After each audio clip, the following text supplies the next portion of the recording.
کہ اگر ایک شہر میں ایک ملک میں چاند نظر آئے تو باقی لوگوں کے لیے کیا حکم ہے؟ تو ایک موقف یہ تھا کہ ساری دنیا ان کے چاند دیکھنے پہ اعتماد کرتے ہوئے ان کے ساتھ روزوں کا آغاز کرے اور ان کے ساتھ ہی روزے ترک کرے، یعنی کہ عید منائے۔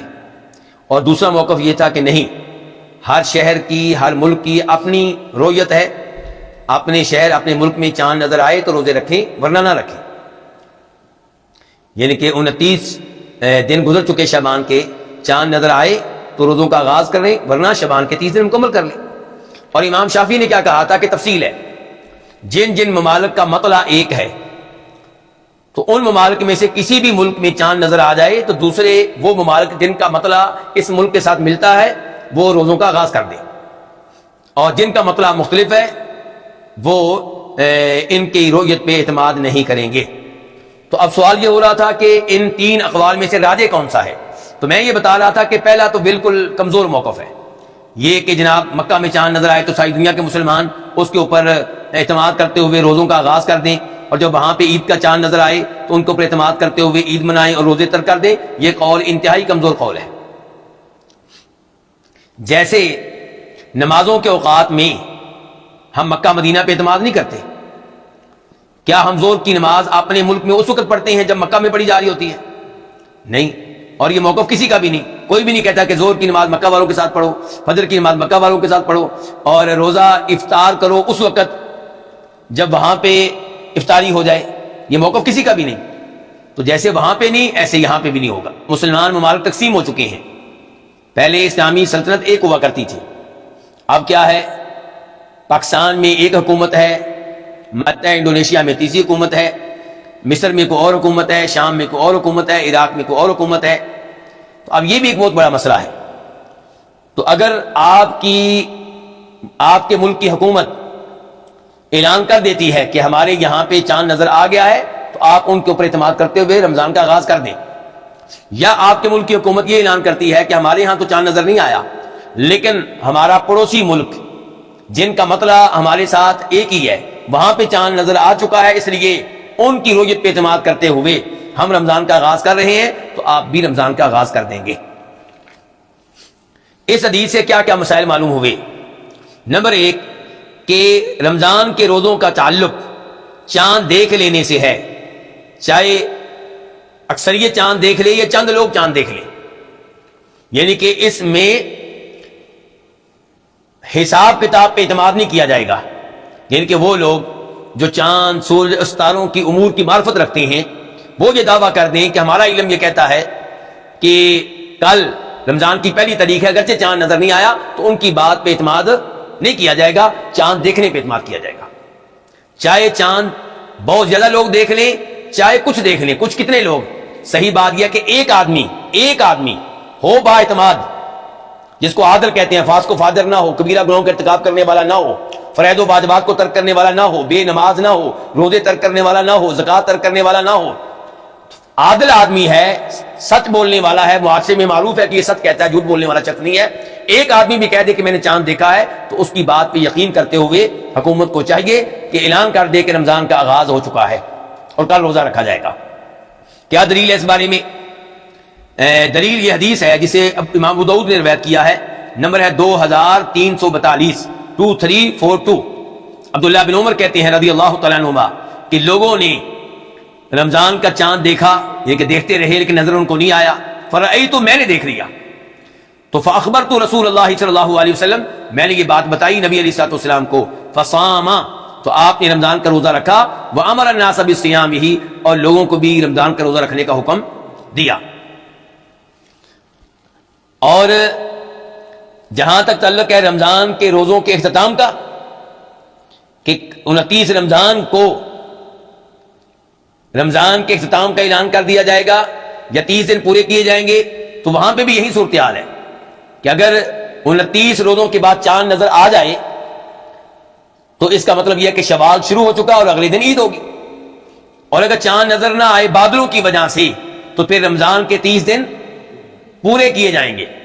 اچھا، عید کا چاند کتنے لوگ دیکھ لیں تو ان کی بات پہ یقین کیا جائے گا؟ کم از کم 2۔ رمضان شروع ہونے میں ایک آدمی کافی ہے، اور عید کی بڑی خوشی ہوتی ہے لوگوں کو, بڑی جلدی دعویٰ کیا جا سکتا ہے جی عید کا چاند نظر آ گیا, اس لیے وہاں پہ کتنے لوگ؟ 2. دلیل کیا ہے؟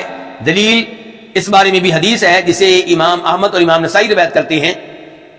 الفاظ یہ ہیں کہ فَإِن شَهِدَ شَاهِدَانِ فَصُومُوا وَافْطِرُوا, اگر 2 آدمی شہادت دیں تو روزوں کا آغاز کر دو, اور 2 آدمی گواہی دیں تو روزوں کا اختتام کر دو, یعنی کہ عید شروع کر دو. تو یہاں پہ 2 کا تذکرہ آیا ہے, لیکن رمضان کے آغاز میں 1 آدمی بھی کافی ہے کیونکہ اس کی الگ سے حدیث آ گئی ہے. اور عید کے چاند کے بارے میں کم از کم 2 آدمی ہونے چاہیے اس حدیث کی وجہ سے جو ابھی میں نے آپ کے سامنے رکھی ہے. یہاں پہ ایک اہم بات آپ کو یہ بتانا چاہوں گا کہ اگر شعبان کے 29 دن مکمل ہو جائیں, چاند دیکھا گیا نظر نہیں آیا, بادل تھے یا بادل نہیں تھے, بہرحال چاند نظر نہیں آیا, اب فتویٰ کیا ہوگا علماء کرام کا کہ اگلے دن روزہ رکھنا ہے کہ نہیں رکھنا؟ نہیں رکھنا. لیکن کسی آدمی کو رات کو خواب آیا, خواب میں اسے نبی علیہ الصلوۃ والسلام ملے اور آپ نے بتایا کہ کل رمضان ہے, تو کیا یہ آدمی اگلے دن کا روزہ رکھے گا؟ اس کے گھر والے روزہ رکھیں گے؟ یہ جن جن کو بتائے گا کہ خواب میں اللہ کے نبی صلی اللہ علیہ وسلم نے بتا دیا کہ کل رمضان ہے, وہ روزہ رکھیں گے یا نہیں رکھیں گے؟ کیا کیا جائے گا؟ ایک طرف یہ کہ چاند نظر نہیں آیا, ایک طرف اللہ کے نبی خواب میں آ گئے صلی اللہ علیہ وسلم. اور حدیث ہے, صحیح حدیث, کہ اگر خواب میں تم نے مجھے دیکھا ہے تو مجھے ہی دیکھا ہے, کیونکہ شیطان میری شکل میں نہیں آ سکتا. اب بتائیے, ادھر اللہ کے نبی صلی اللہ علیہ وسلم آ گئے خواب میں, اور ادھر یہ ہے کہ چاند دیکھا گیا نظر نہیں آیا. اور آپ کی احادیث کا مفہوم یہ ہے کہ چاند نظر نہ آئے تو آپ شعبان کے 30 دن مکمل کریں. یہ اب کیا کرنا ہے؟ تو علماء کرام کا اس بات پہ اجماع اور اتفاق ہے. یہ کون کہہ رہے ہیں؟ امام نووی. کون کہہ رہے ہیں؟ قاضی یاس, کہ اس شکل میں خواب پہ اعتماد نہیں کیا جائے گا, اس شریعت پہ اعتماد کیا جائے گا جو آپ دے کر گئے ہیں. آپ دین مکمل دے کر گئے, اس میں اصول بتا کر گئے ہیں کہ چاند نظر نہ آئے تو پھر شعبان ہے. آپ نے یہ نہیں کہا تھا کہ یہ مسائل میں خواب میں آ کے حل کروں گا صلی اللہ علیہ وسلم. تو پھر اس حدیث کا کیا کریں گے کہ جس نے خواب میں مجھے دیکھا اس نے مجھے ہی دیکھا ہے؟ تو اس حدیث کو بھی دھیان سے سمجھنے. اس میں کوئی شک و شبہ نہیں کہ جس نے خواب میں اللہ کے نبی علیہ السلام کو دیکھا اس نے اللہ کے نبی علیہ السلام کو دیکھا ہے. شیطان آپ کی شکل میں نہیں آ سکتا. پہلے نمبر پہ مجھے بتائیں, کیا آپ کو نبی علیہ السلام کا حلیہ یاد ہے زبانی؟ کیا آپ نے یہ حدیث یاد کی ہوئی ہے کہ آپ کا چہرہ کیسے تھا, آپ کی داڑھی کیسی تھی, آپ کے ہاتھ کیسے تھے, آپ کا سر کیسا تھا, آپ کے کندھے کیسے تھے؟ آپ کو حلیہ تو آتا نہیں ہے, بس خواب میں اس نے کہہ دیا میں اللہ کا نبی, اور آپ کہہ دیتے ہیں اللہ کا نبی ہے. اس میں کوئی شک و شبہ نہیں ہے کہ شیطان آپ کی شکل میں نہیں آ سکتا, لیکن کسی دوسری شکل میں آ کے جھوٹ بول کے کہہ سکتا ہے کہ میں اللہ کا نبی ہوں. آپ کی شکل میں آ کے دھوکہ نہیں دے سکتا صلی اللہ علیہ وسلم. سمجھیں فرق؟ آپ کی جو حقیقی شکل ہے اس شکل میں آ کے شیطان دھوکہ نہیں دے سکتا, لیکن کسی اور شکل میں آ کے دھوکہ دے کے کہہ سکتا ہے کہ میں تمہارا نبی ہوں. تو اب ہمیں کیا پتا جو آپ کے خواب میں آئے اور بتا رہے تھے کہ کل رمضان ہے, وہ اللہ کے نبی علیہ الصلوۃ والسلام تھے یا کسی دوسری شکل میں آنے والا, آپ کی شکل میں نہیں کسی دوسری شکل میں آنے والا شیطان تھا؟ اور اس سے بھی پہلے ہمیں آپ کے بارے میں کیا پتا کہ آپ سچ کہہ رہے ہیں کہ جھوٹ کہہ رہے ہیں؟ ہمیں تو آپ سے بھی خطرہ ہے کہ آپ نے اپنی مشہوری کے لیے اپنے آپ کو متقی پرہیزگار ظاہر کرنے کے لیے, اور یہ ظاہر کرنے کے لیے کہ اللہ کے نبی علیہ السلام خواب میں مجھ سے ملتے ہیں, میں خواب میں آپ کی زیارت کرتا ہوں, جھوٹا دعویٰ کر دیا ہو. ہم آپ کی بات پہ کیسے یقین کریں؟ ہمارے پاس شریعت موجود ہے, اس کو ہم تو چھوڑیں. تو یہ مسئلہ واضح ہو گیا علماء کرام, دین مکمل ہے, اسی پہ اعتماد کیا جائے گا. اس حدیث سے یہ مسئلہ بھی معلوم ہوا جس کا پہلے تذکرہ ہو چکا ہے, کئی دفعہ ہو چکا ہے, بس اس کو دہرا رہا ہوں کہ چاند نظر نہ آئے تو پھر شعبان کے 30 دن مکمل کیے جائیں گے. کیونکہ بادل بھی نہیں ہے لیکن چاند نظر نہیں آیا تو شعبان کے 30 دن مکمل کیے جائیں گے, اور رمضان کے بھی 30 دن مکمل کیے جائیں گے, جبکہ 29 رمضان کے بعد آنے والی رات کو شوال کا چاند نظر نہ آئے. اور اگر بادل ہوں تو وہ بھی بتایا جا چکا ہے کہ اس میں بھی راجح بات یہ ہے کہ بادل ہیں, بادلوں کی وجہ سے چاند نظر نہیں آیا, تو جو مہینہ چل رہا ہے پہلے سے اس کے 30 دن پورے کیے جائیں گے.